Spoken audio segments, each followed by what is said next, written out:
It's 10 a.m. by the studio clock. You're watching Breakfast News on Sabha TV. I'm Tina Jha. These are the top stories this Tuesday morning. Union government limits supply of underpriced fuel, disallows LPG subsidy for taxpayers earning over 10 lakh rupees. State Committee of CPIM's West Bengal unit to finalize its election plan. Party gets green signal to discuss possibility of an alliance with the Congress party.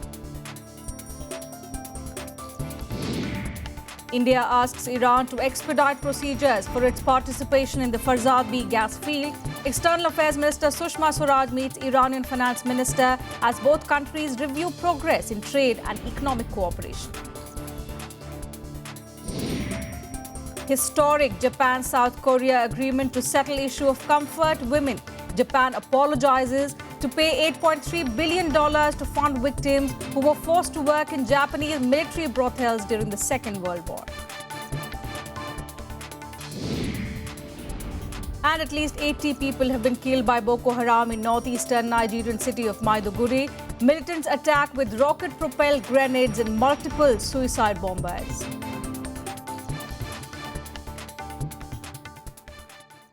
And the big political news making headlines. The CPIM could join hands with the Congress in West Bengal if such a situation arises. However, the party says there has been no discussion on the topic so far. At the party's plenum in Kolkata, the leaders are discussing ways to increase its base among the Dalits. The CPIM's West Bengal State Committee will finalize its election plan for the state next month. That is when the topic of an alliance with the Congress is likely to come up.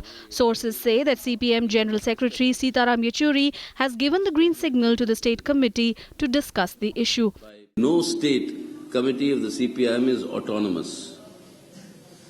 No state. I mean, they have to take a decision in accordance with the central understanding of the party that is there in the party Congress resolutions and what we decide in the plenum. So all that I am saying is West Bengal committee has said that the discussions on this will begin from the beginning of January. Some senior leaders from the state have already spoken about the need for such an alliance, although this partnership will be a difficult one considering the equation between the CPIM and the Congress in Kerala. Sitaram Yechuri tabled a resolution on the organizational structure of the party at the plenum. This resolution talks about increasing the party's base among the backward classes, especially Dalits.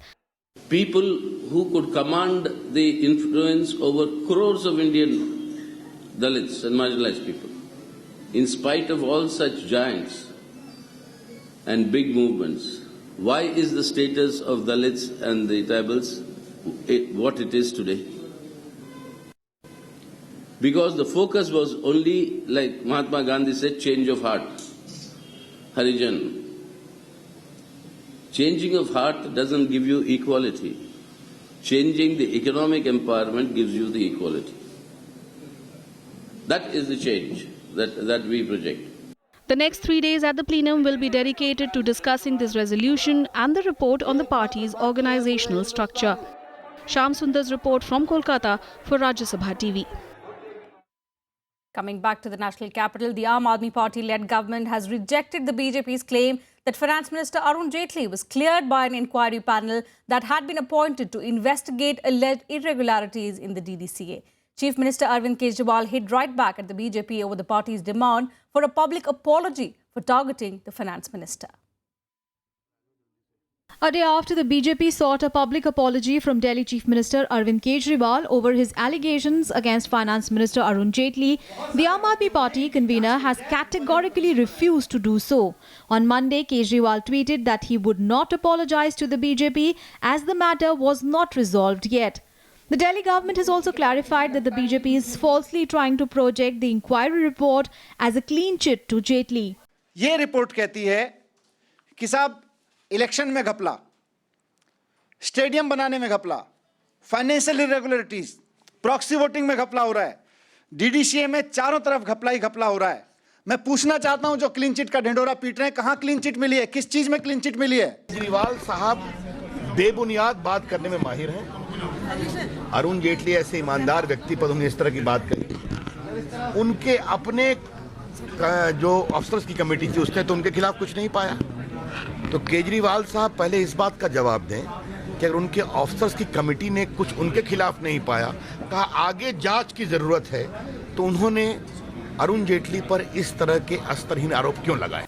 Meanwhile, suspended BJP MP Kirti Azad has demanded a CBI probe into the scam and insisted that his fight was against corruption in the cricket body and not specifically against the finance minister. प्रवक्ताओं को यही कहना चाहता हूं कि party का मामला तो है नहीं, ये मामला तो खेलों में भ्रष्टाचार का है, ये मामला तो डीडीसी में हुए भ्रष्टाचार का है. A 3-member panel was set up by the Delhi government to probe irregularities in DDCA. The panel in its report did not name Jaitley, which in turn triggered a war of words between the two parties. Jaitley has already filed a defamation case against Kejriwal and 5 other Aam Aadmi Party leaders. With inputs from Anu Diwan and Kriti Mishra, Bureau Report, Rajya Sabha TV. Taxpayers with annual income of more than 10 lakh rupees will not get subsidized LPG from January next year. This decision came on Monday as the government decided to limit supply of underpriced fuel to cut subsidies. This would be done initially on self-declaration basis while booking cylinders from January 2016 onwards. Currently, nearly 15 crore LPG users are entitled to get 12 cylinders of 14.2 kgs each at subsidized rate of 419 rupees and 26 paise, while the market price is 608 rupees. About 57 lakh users have given up their LPG subsidy voluntarily, allowing the government to provide 25 lakh more connections to the deprived households. And JDU Chief Sharad Yadav on Monday came out against Lok Sabha Speaker Sumitra Mahajan's proposal for a new parliament building. Yadav has said this move will amount to destroying a historical monument and historical temple of democracy. Mahajan had mooted a proposal for construction of another parliament building last week, saying the existing 88-year-old structure is showing signs of distress and will no longer be able to meet the growing demand for space. In a letter to Urban Development Minister Venkaiah Naidu, the Speaker has proposed 2 options for the alternative site, one within the Parliament complex itself and the other one across Rajpath. Mahajan has also argued that when the present structure was commissioned in 1927, the number of staff, security personnel, media visitors and parliamentary activities were limited. But over the years, the parliamentary activities and number of people working there as well as visitors have increased manifold. The proposal was first explored by former Lok Sabha Speaker Meera Kumar in 2009. आज की जो अंदर की व्यवस्था है वो बैठने के लिए भी कम पड़ती है। इस दृष्टि से भी उसमें कई सारी नई तकनीक लाना हो, ये सभी दृष्टि से, और वो हेरिटेज बिल्डिंग बनती जा रही है, तो हेरिटेज बिल्डिंग में कई सारे सुधार करना कठिन हो जाता है और ऐसे इसमें ऑफिसेज बढ़ रहे हैं, पक्ष बढ़ रहे हैं, हर एक को कक्ष देना संभव नहीं हो पा रहा है। निश्चित तौर से जो ज़रूरतें हैं उन ज़रूरतों को आज के हालात में पूरा नहीं कर पा रहा है। आने वाले दिनों में जनसंख्या भी बढ़ रही है, हमारे संसद के जो सदस्य हैं उनकी संख्या भी बढ़ेगी और उसके साथ ही साथ जो है वो आज की जो तकनीकी युग है उस तकनीकी युग की ज़रूरतें और उन ज़रूरतों के हिसाब से अगर देखा जाए तो उसमें कई चीज़ें नाकाफ़ी हैं। And after months of neglect, work on the memorial for former President APJ Abdul Kalam will begin in Tamil Nadu's Rameshwaram from today. This comes after Dr. Kalam's family raised concerns and pictures of stray animals roaming around the burial site flooded the social media.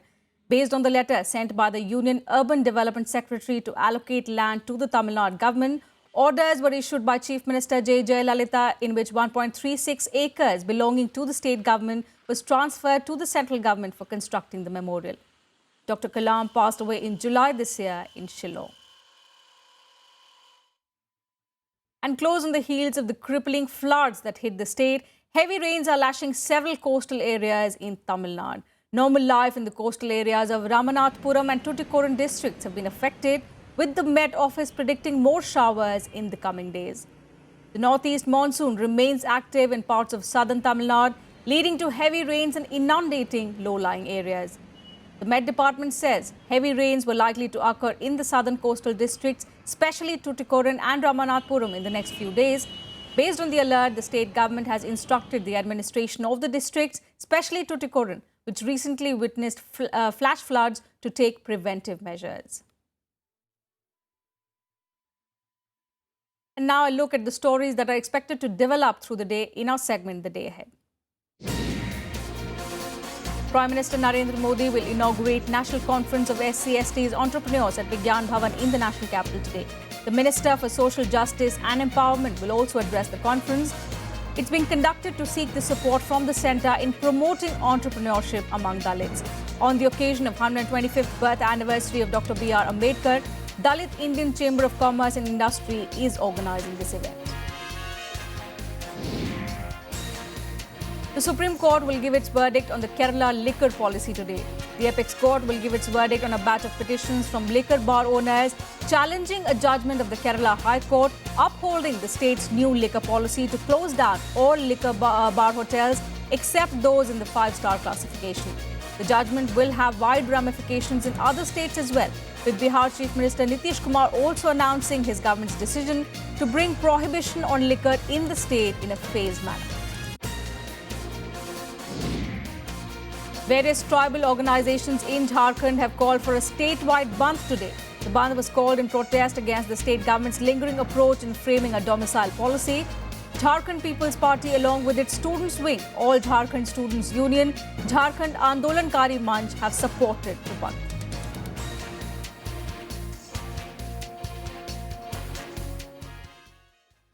With that, we slip into a very short break. News and updates continue on the other side. Don't go anywhere.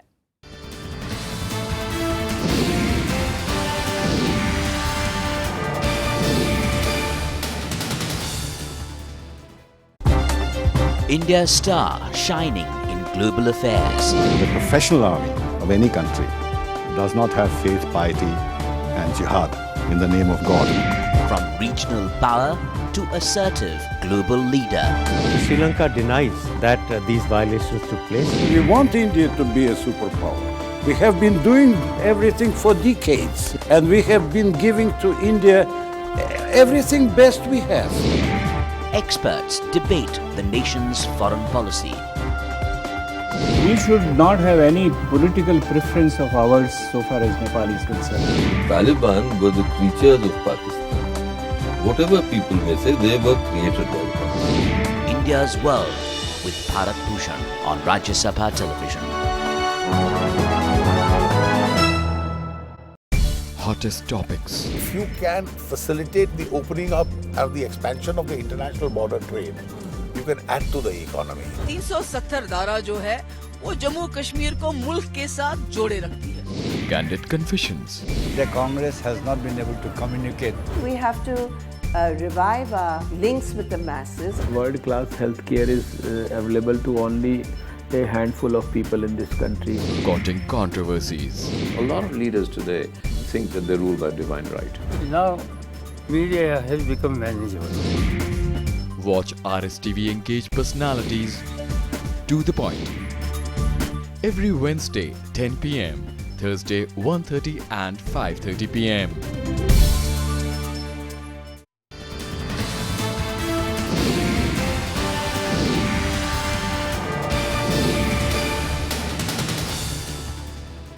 Welcome back. You're watching Breakfast News on Rajya Sabha TV. News from the diplomatic quarter now. India has asked Iran to expedite procedures for its participation in the 5 billion Farzad B gas field. External Affairs Minister Sushma Swaraj conveyed this to Iranian Finance Minister Ali Taibnia during the India-Iran Joint Commission meet in New Delhi on Monday.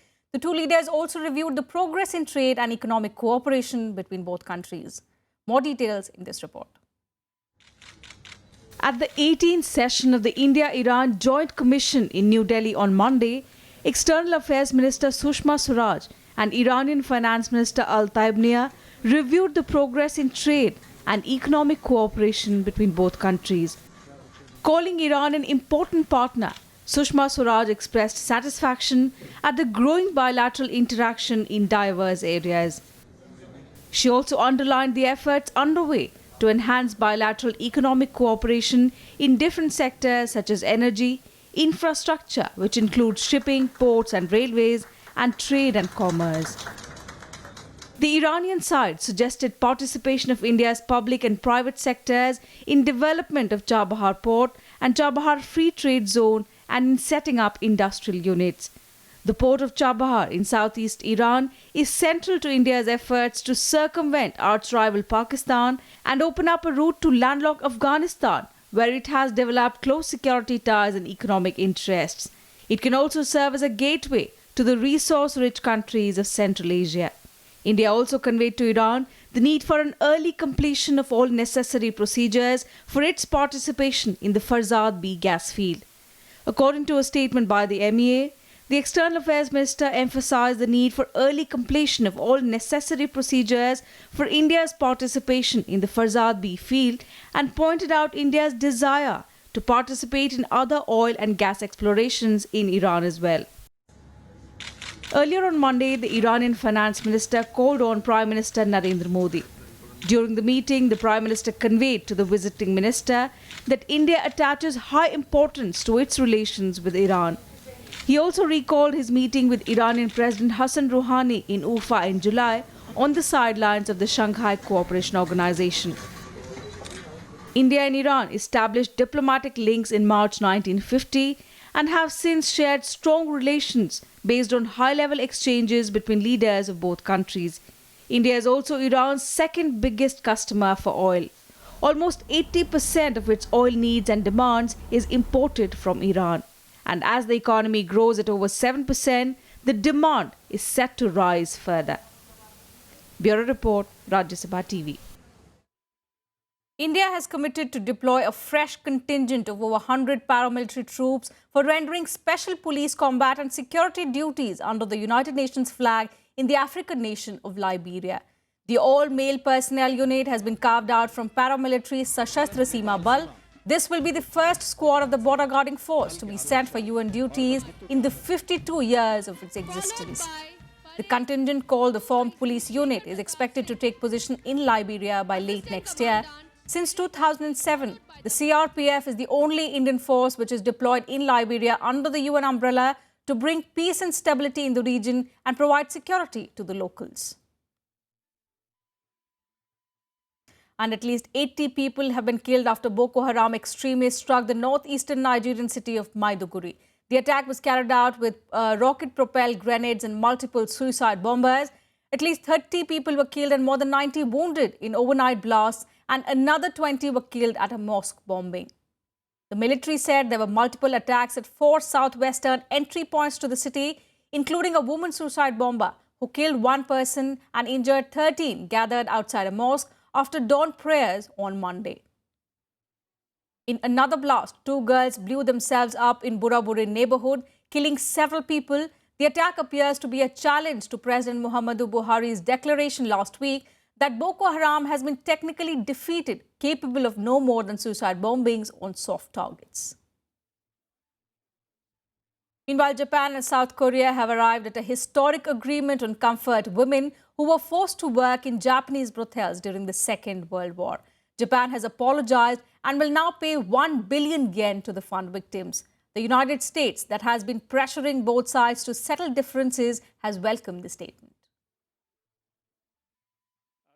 内閣総理大臣は日本国の内閣総理大臣として改めて慰安婦としてあまたの苦痛を経験され心身にわたり癒しがたい傷を負われたすべての方々に対し 일본 정부가 앞서 표명한 조치를 착실히 실시한다는 것을 전제로 이번 발표를 통해 일본 정부와 함께 이 문제가 최종적 및 불가역적으로 해결될 것임을 확인한다.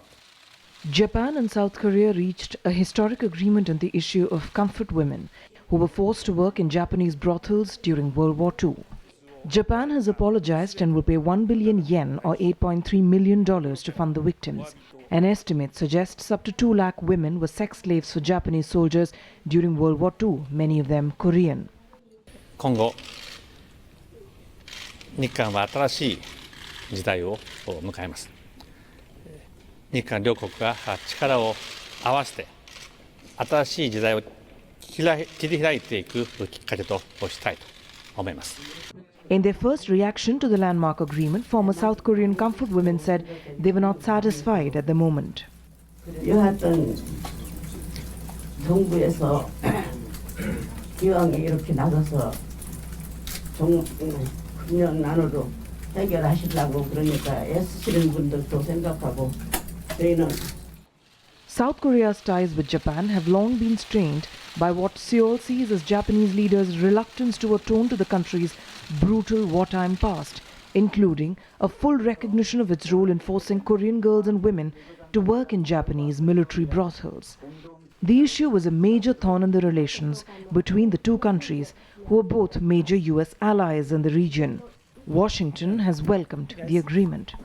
We welcome today's announcement by the governments of Japan and the Republic of Korea that they have reached an agreement regarding the very sensitive historical legacy issue of so-called comfort women. The two governments made clear that by implementing this agreement, they will, quote, finally and irreversibly, end quote, resolve this issue between the two governments. And we believe this agreement will promote healing and help improve relations between two of the United States' most important allies. The two countries have been pushing to improve relations since Abe met Park last month. That meeting took place partly under pressure from Washington. Tokyo hopes the agreement paves the way to sign an agreement with Seoul to share sensitive military information. Bureau Report, Rajya Sabha TV. A rare UN-sponsored deal between the Syrian rebels and Assad government on Monday allowed safe passage to hundreds of rebels and civilians from 3 besieged towns. A convoy of buses and ambulances are transporting them to other rebel-held areas via Lebanon and Turkey, of course, and for treatment under UN mediation. Hoping to build momentum ahead of the peace talks in January, the Syrian regime and the rebels started evacuations from 3 Syrian towns. The evacuations are part of the UN-brokered 6-month truce agreed in September, covering Zabadani and 2 other towns in the north. Ambulances and buses entered the besieged rebel-held town to ferry over 450 fighters and civilians, including many wounded. The evacuees will travel to other rebel-held areas via Lebanon and Turkey. The deal also provides for a ceasefire to allow in humanitarian aid. The Lebanese Red Cross, the Syrian Arab Red Crescent and the United Nations are all involved in the operation.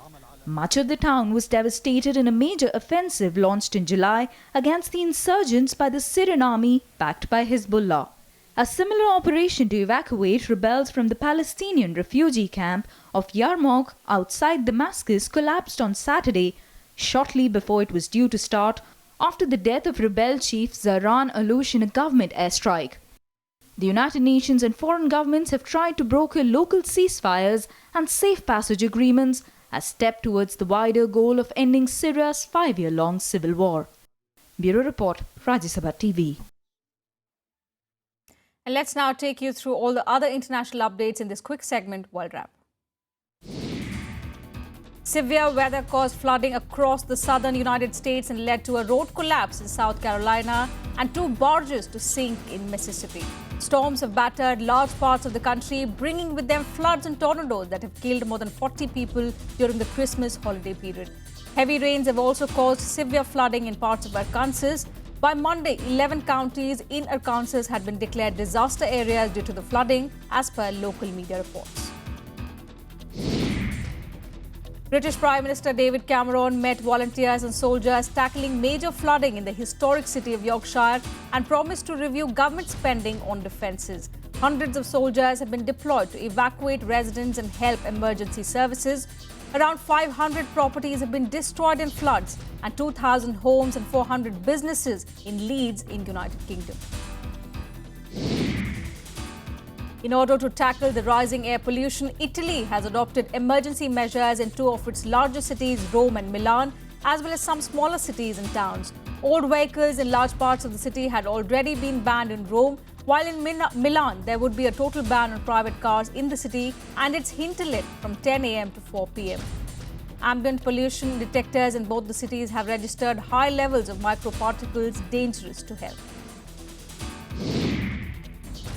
At least 32 people were killed and 90 wounded in 2 bomb explosions in the Syrian city of Homs. A car on a suicide bomb struck the Zahra district in the middle of the city. Footage showed people milling around the sides of the blast as firefighters tried to douse the fire and an ambulance rushed to the scene. This was the second major attack in the city since a ceasefire deal took effect earlier this month, paving the way for the government to take over the last rebel-controlled area of Homs. Around 350 Syrian pro-government militia fighters and civilians from two besieged Shiite towns in northwest Syria crossed into Turkey under a UN-brokered deal between the warring parties. The move comes as a part of efforts by the UN to set up local deals on ceasefires and safe passage as stepping stones towards a wider peace accord in Syria's civil war. And now a look at some sporting action this morning in Sports Beat. Gujarat wins its first ever maiden Vijay Hazare Trophy as the team captain Parthiv Patel's polished 109 helped Gujarat hammer former champions Delhi by 139 runs. Patel powered Gujarat to 273 for 9 before their medium pacers RP Singh taking 4 wickets and Jasprit Bumrah, who took 5, brought the Delhi batting to its knees, dismissing the 2012-13 winners for 134 in 32.3 overs. Delhi lost Rishabh Pant off the first ball of the innings before seeing the back of Shikhar Dhawan and skipper Gautam Gambhir scoring only 5 and 9 runs respectively. The pressure on Louis van Gaal kept growing further despite Manchester United ending a 4-match losing streak by drawing 0-0 against Chelsea in a crucial Premier League encounter at Old Trafford. United, who started the game on the front foot, cooled off and Chelsea had control towards the end as the visitors would be happy with a point. United had 2 shots denied by the bar as both teams missed chances to say a draw was a fair result in the end. Former Pakistan cricketer turned politician Imran Khan has joined those supporting the return of tainted left-arm pacer Mohammad Amir to the national squad. Amir is in line to get his first chance to play for Pakistan since 2010 when the national selectors announced the ODI and T20 squads for the tour to New Zealand later this week. Amir has served a 5-year ban and also a jail term for spot fixing and is presently training with the other national team players at the Lahore camp.